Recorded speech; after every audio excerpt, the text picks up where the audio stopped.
Dovoľte, aby som privítal medzi nami na úvod zástupcov vojenských pridelencov z Českej republiky a Ruskej federácie, pána Bednažíka a pána Guka. Prišli medzi nás aj poslanci Žilinského samosprávneho kraja. Najprv pán Branislav Tréger, zároveň primátor mesta Liptovský Hrádok.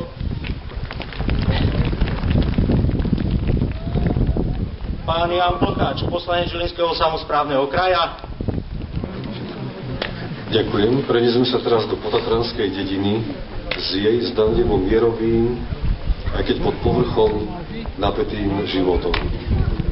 Mnohí z nich majú v horách svojich blízkych. Mnohí z nich ukrývajú a zásobujú partizánov. Len samotná Pribylina, nehovoriac o ďalších obciach, dedinách potatranského kraja, vyzbierala na podporu partizánov v tých týždňoch a mesiacoch 6,5 tisíca korún. Domáce ženy ušili okolo 160 košier. Chlapi povozníci vypravili do hôr so zásobami desiatky povozov, niektorí až 40. Takisto v tomto čase ukrývali viacerých utečencov, jednoduchých civilistov a na Kokave plukovníka Pavla Kunu, veliteľa vo Vavrišove, môže si dovoliť vystupovať veľmi rezolútne voči domácim obyvateľom a zastrašovať ich.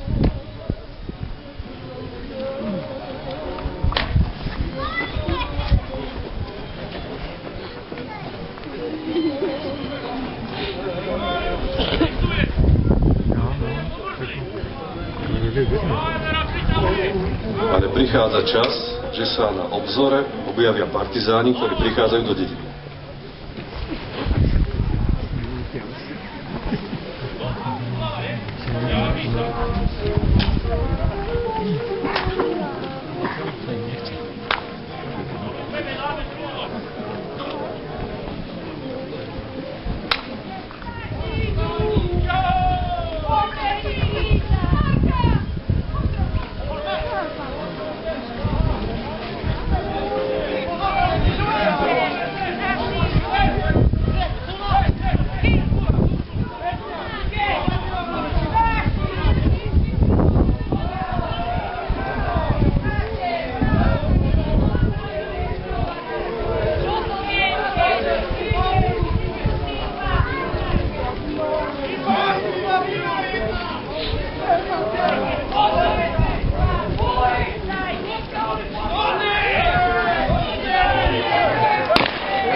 Avšak situácia sa dramaticky mení, pretože o chvíľu miestny režimista privedie trestnú protipartizánsku jednotku.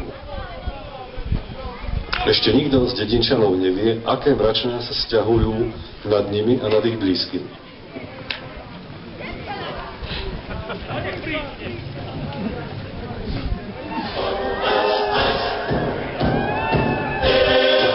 V panike ukrývajú vo svojich domovoch, ukrývajú najmä deti. Začína sa bezpečnostná razia, prehliadka jednotlivých domov a miestny kolaborant označuje domácnosti, ktoré spolupracujú s partizánmi alebo sú z tohto skutku podozrivé.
Ja, čo tu žívať?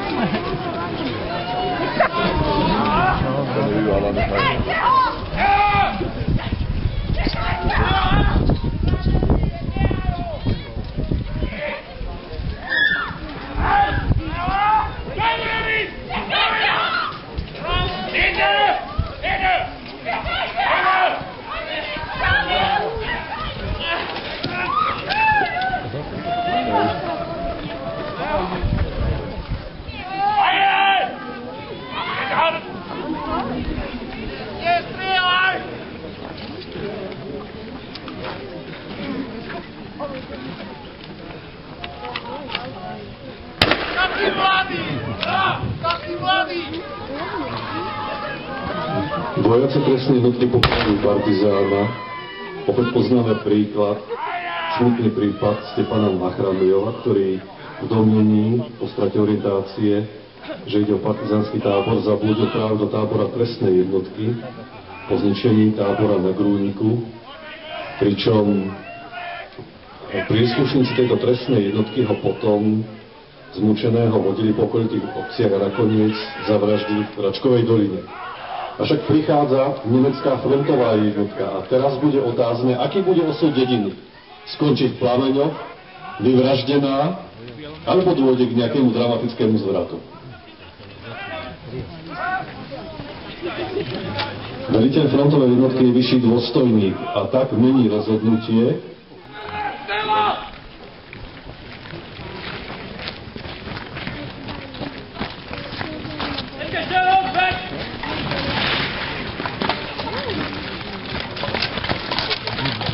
Frontová jednotka sa predbežne sťahuje, ale príde čas, keď začne budovať svoje obranné postavenia v tomto priestore.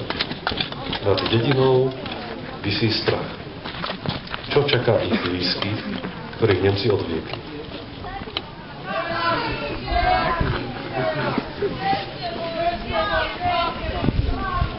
Čo sa stalo?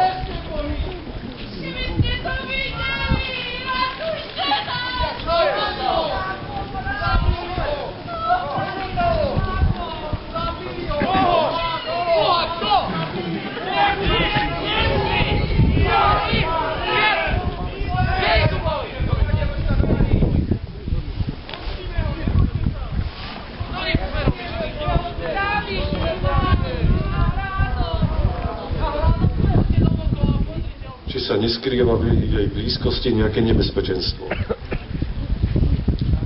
O chvíľu sa však na obzore objavia neznámi ozbrojenci. Kto to je? Nemci alebo niekto iný? Nemci sa vracajú!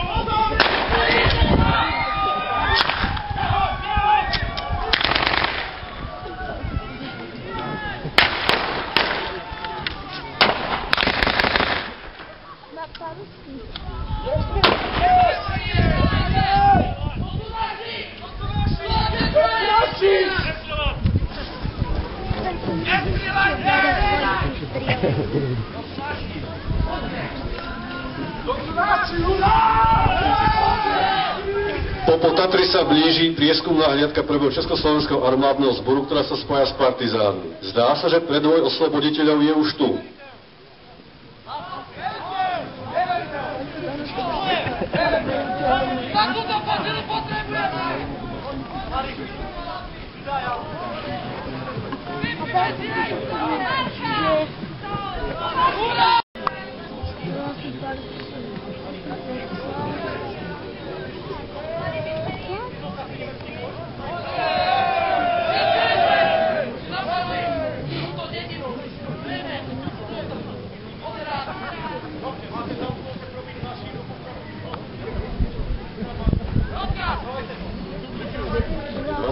Január 1945 začína sa oslobodzovanie dedín medzi západnými Tatrami a Liptovským Hrádkom. S pomocou domáceho obyvateľstva partizáni vybudujú obranné pozície, ktorých ešte budú čeliť útoku nemeckej protipartizánskej jednotky.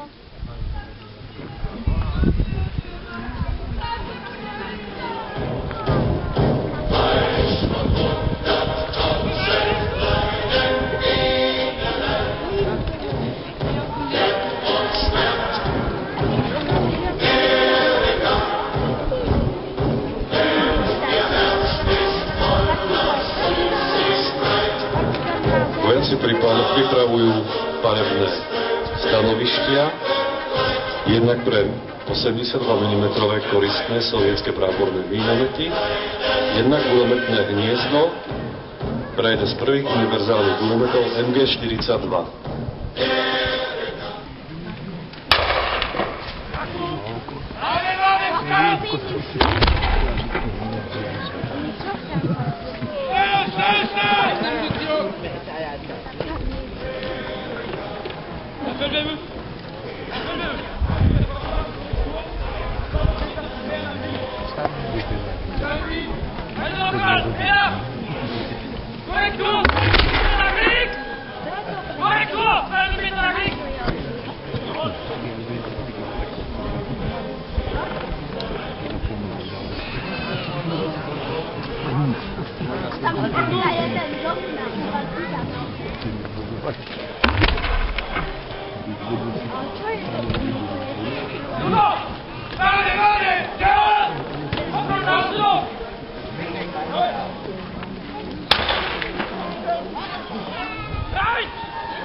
Ja to asi vidíte baket, máme baket.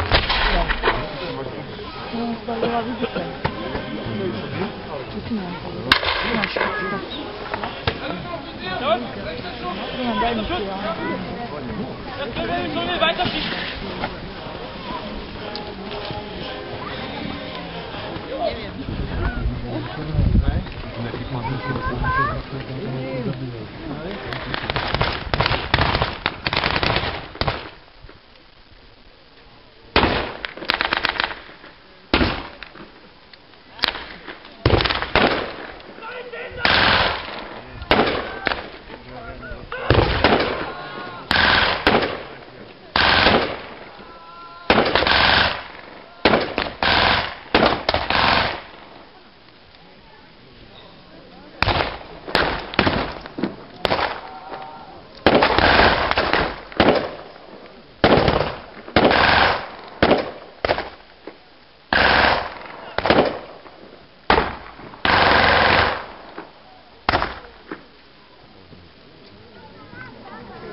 februára 1945. Postupne výstrely sa strel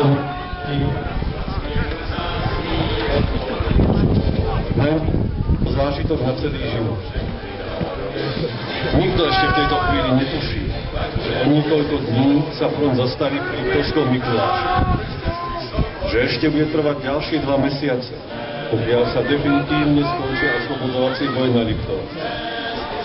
Ale v tejto chvíli je čas na úľavu, na radosť, na šťastie, na obyčajné ľudské radosti ako chvíľka spánku, pokoja, teplé jedlo, bosk od milej dievčiny.